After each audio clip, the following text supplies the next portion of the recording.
మన కూడా హృదయపూర్వక ధన్యవాదాలు. మీలో చాలామందికి తెలుసో తెలియదో నాకు తెలియదు, కానీ మేము మెడ్రాస్ నేను దగ్గరుండి ఒక కరస్పాండెంట్ ఉండేవాడు. చాలామంది అభిమానులు లెటర్, అప్పుడు ఫోన్స్ లేవు, లెటర్స్ రాస్తే ఆ లెటర్స్కి సమాధానం ఇస్తూ ఆ సినిమాకు సంబంధించిన సమాచారం చిరంజీవి గారి ఫోటోగ్రాఫ్ ఇవి దగ్గరుండి చూసుకునేవాడు. సో అలాగా ట్రావెల్ చేస్తుండగా ఆఖరికి మేము 1993 or 94లో హైదరాబాద్ వచ్చాం ముగ్గురు మునగాళ్ళు సినిమా తీయడానికి. ఆ టైంలో అభిమానులందరూ ఉన్నారు, కానీ ఎవరు కూడా ఒక యూనిటీగా కానీ ఒక బలమైన శక్తిగా కానీ కలిసి ఉండలేదు, విడివిడిగా ఉన్నాం. కానీ ఆ శక్తి తాలూకు బలం నాకు తెలుసు, అభిమానుల యొక్క యూనిటీ తాలూకు బలం నాకు తెలుసు. సో ఆ టైంలో స్వామినాయుడు నా దగ్గరికి ఒక జర్నలిస్ట్గా వచ్చాడు. మాట్లాడిన తర్వాత నాకు స్వామినాయుడు పని విధానం నచ్చింది, చేసే మాట్లాడే విధానం. సో స్వామినాయుడిని పెట్టి ఆ తర్వాత మాతో పాటు గంగాధర్ కలిశాడు, చందు కలిశాడు, తర్వాత చాలా మంది రమణారెడ్డి గారు లాంటి వ్యక్తులు ఇక్కడున్న చాలా మంది కలిసేవాళ్ళు. మేము అప్పట్లో అభిమానులందరినీ జిల్లా వైజ్ ఏరియా వైజ్ పిలిచి వాళ్ళతోటి కమ్యూనికేట్ చేసి అభిమానులు ఎలా పనిచేయాలని ఒక చిన్న దిశానిర్దేశం చేసి సామాజిక కార్యక్రమాల్లో పాల్గొనే విధంగా అందరినీ మోటివేట్ చేసి ఒక సరదాగా అందరం కలిసి ఒక లంచ్ తీసుకొని అలా డిస్పర్స్ అయ్యాం. ఆ విధంగా మాకు 1998 ఆ టైం కల్లా 96 కల్లా బలమైనటువంటి మెగాభిమానుల ఒక శక్తి, ఒక సైన్యం సమకూరింది.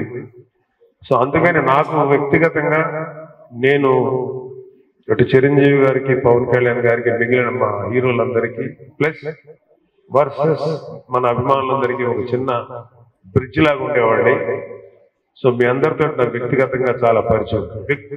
నేను అభిమానులు ఎందుకు ఇష్టపడతాను అనేదానికి ఒకటే మాట, నేను క్లోజ్గా అబ్జర్వ్ చేసినప్పుడు మేము బయటకు వచ్చిన అంటే మేమంటే చిరంజీవి గారు, పవన్ కళ్యాణ్ బయటకు వచ్చిన పాపం వాళ్ళు ప్రతి ఫస్ట్ డే సినిమా రిలీజ్ అయినా ఏయో బ్యానర్లు కట్టి, కొంతమంది ఏమో అన్నదానాలు చేసి, కొంతమంది రక్తదానాలు చేసి, ఇలా ఎంతో చేసేవాడు. సో ఇలా చేసే అభిమానులు ఎన్నోసార్లు మా కళ్ళ ముందు తోపులాటకు గురయ్యో. సో మా మనసు చాలా బాధపడేది.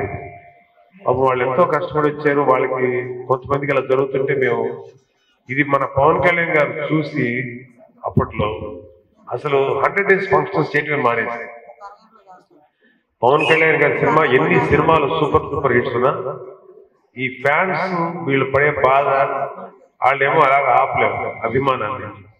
సో ఓకే మనం ఫంక్షనే చేయకపోతే పోదు కదా, వాళ్ళకి ఎటువంటి ఇబ్బంది ఉండదని ఆలోచించి 100 days ఫంక్షన్స్ ఏవి చేసేవాడు కదా పవన్ కళ్యాణ్. అది ఆయన మీ మీద ఉన్నటువంటి ఇష్టం, ప్రేమ. సో ఈ ఓవరాల్ ప్రాసెస్ లో చిరంజీవి గారు ప్రజారాజ్యం పార్టీ పెట్టడం, దాంట్లో మన మెగాభిమానులందరూ ప్రజారాజ్యం కార్యకర్తలకు చాలా చురుగ్గా పాల్గొన్నారు. సరే మనకున్న కాలమాన పరిస్థితుల దృష్ట్యా ప్రజారాజ్యం పార్టీని కొన్ని తప్పని పరిస్థితులు కాంగ్రెస్ లో విలీనం చేసినప్పుడు మొట్టమొదటిగా బాధపడింది పవన్ కళ్యాణ్ గారు. ఆయన అయితే ఆ విలీనం చేసే టైంలో ఆయన దానికి దూరంగా ఉండి, లేదు మనల్ని నమ్మి మనతో ట్రావెల్ చేస్తున్న ప్రతి ఒక్కరికి, ప్రతి కార్యకర్తకి న్యాయం చేయాలి, వాళ్ళ వైపు నిలబడాలని చెప్పి, ప్లస్ రాష్ట్రం తాలూకు సమస్యలు అప్పటికే మన దేశంలో, మన రాష్ట్రంలో ఈ పొలిటికల్ పార్టీ పీడిస్తున్నటువంటి రాష్ట్రంగా చూసి మన ప్రజలకు ఏంటి న్యాయం చేయగలుగుతాం, ఎలా చేయగలుగుతాం, వాళ్ళ లివింగ్ కండిషన్స్, జీవన ప్రమాణాలు ఎలా మెరుగుగా చేయాలని చెప్పి చాలా కాలం పాటు ఆలోచించి 2014లో జనసేన పార్టీ పెట్టారు. ఆ రోజు నుంచి ఈ రోజు దాకా ఆర్నిసలు శ్రమిస్తూనే ఉన్నారు మన పవన్ కళ్యాణ్ గారు. అయితే పవన్ కళ్యాణ్ గారు దానికి ముందు యువరాజ్యంలో చేశారు, దానికి ముందు కామన్ మ్యాన్ ప్రొటెక్షన్ ఫోర్స్ చేశారు. ఇలాగ ఇంచుమించు ఒక 18-20 ఏళ్ల నుంచి రాజకీయాలకి ఎక్స్పోజ్ అయ్యారు. సో ఇప్పుడు పవన్ కళ్యాణ్ గారు ముందుకు ఇంకా 2019లో అత్యంత నిరాశాజనకమైన ఫలితాలు వచ్చి కూడా పట్టు వదలకుండా ఈ రోజు కూడా యుద్ధం చేస్తున్న వ్యక్తి పవన్ కళ్యాణ్. లైఫ్లో సక్సెస్ వచ్చినప్పుడు చాలా థ్రిల్లింగ్గా ఉంటుంది, చాలా ఎక్సైట్మెంట్ ఉంటుంది. మీరందరూ కూడా చిన్న విజయం పెద్ద విజయం లైఫ్లో సాధించుంటారు, ఆ ఎక్సైట్మెంట్ ఉంటుంది. అదే ఫెయిల్యూర్ వస్తే చాలా డిసప్పాయింట్మెంట్ ఉంటుంది, మందరం అనిపించింది. కానీ జనసేన అనే పార్టీ ఎలక్షన్స్లో పాల్గొని ఇంచుమించు ఒక్క సీటు కూడా రాకుండా ఉంటే కొన్ని వేల మంది వేల మంది కార్యకర్తలు, ఆ రోజు లక్షల మంది కార్యకర్తలు, లక్షలాది ఓటు వేసినటువంటి వాళ్ళందరినీ మనం డిసప్పాయింట్ చేసేవేమో, అనుకున్నది సాధించలేకపోయాం అనుకున్నప్పుడు మీరు నమ్ముతారు. అలాంటి పరాజయంతో డిప్రెషన్ ఒక మనిషి ఉంటే ఎట్లుందంటే, అంటే మేము సినిమాల్లో కూడా చూస్తుంటాం కదా, మా ఫెయిల్యూర్ అయితే ఎలా డిప్రెస్ అవుతాం, అలాగా ఒక పెద్ద పొలిటికల్ ప్రాసెస్నే మేము ఫెయిల్యూర్ అయ్యాం 2019లో. మీకు అలా ఫెయిల్యూర్ అయినప్పుడు ఒక వ్యక్తి ఎన్ని రోజులు డిప్రెషన్ ఉంటాడు మీకు ఊహకూడదు. చాలా మంది రోజుల తరబడి నెలల తరబడి కూడా డిప్రెషన్లోకి వెళ్ళిపోతారు, మళ్ళీ కూడా తీసుకుని వస్తారు, అది వేరే విషయం. ఒక్క పవన్ కళ్యాణ్ గారు డిప్రెషన్లోకి వెళ్ళలేదు, ఓన్లీ ఫెయిల్యూర్ విన్నారు. ఆయన తెలిసింది కేవలం 15 నిమిషాలే, 15 minutesలో okay let's go for an interview, 15 నిమిషాలు పెట్టుకోండి. అయితే అప్పుడు మీకు అంటే మనం సక్సెస్లో ఉన్నప్పుడు, బలంగా ఉన్నప్పుడు ప్రతి వాళ్ళు నేనే మీకు చెప్పి చేశాను, నా వల్లే మీరు నేను ఇచ్చిన సలహాల వల్లే అని చెప్పుకుంటాను. ఫెయిల్యూర్ అయినప్పుడు ఎలా పొడుస్తారో నా కళ్ళారా నేను కూడా అనుభవించాను.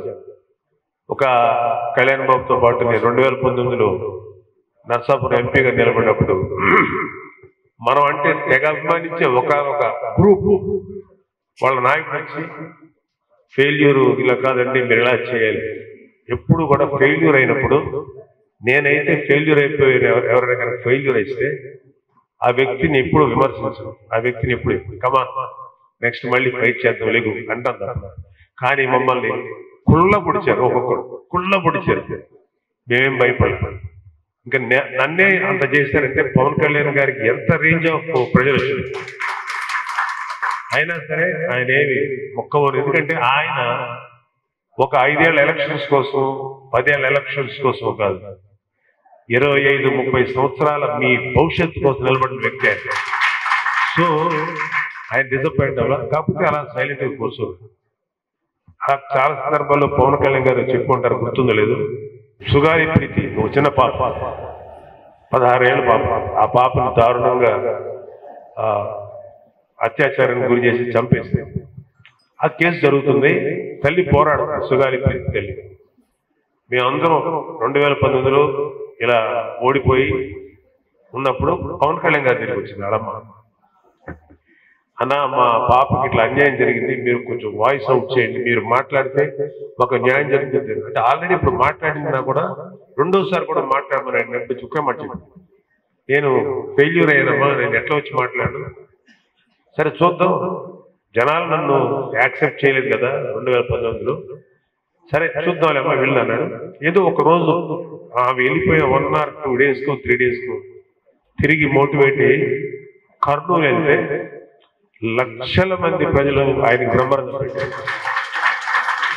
అంటే అప్పుడు మాకేమనిపించిందంటే ఇంకా ధైర్యం వచ్చింది, అపజయాలు మమ్మల్ని ఏమీ చెయ్యలేవు, వీ డోంట్ కేర్, మనం ముందుకే వెళ్తామని చెప్పి ఆ రోజు పవన్ కళ్యాణ్ గారు నిర్ణయించుకుంటే దాని ద్వారా అక్కడి నుంచి భవన నిర్మాణ కార్మికుల ఇష్యూ, మత్స్యకారులకు సంబంధించిన సమస్యలు కానీ ఇలా అనేక కులాలకు సంబంధించి, అనేక వర్గాలకు సంబంధించి, అనేక ప్రాంతాలకు సంబంధించిన విషయాలు ఎన్నో రాజధాని అమరావతి రైతుల విషయంలో పోరాడారు. ఇలాగా ప్రతి ఒక్కరి కోసం ఆ రోజు నుంచి ఈ రోజు దాకా ముందుకు వెళ్తూనే ఉన్నాం. అపజయం మమ్మల్ని ఎప్పుడు నిరాశకు గురి చేయాలి.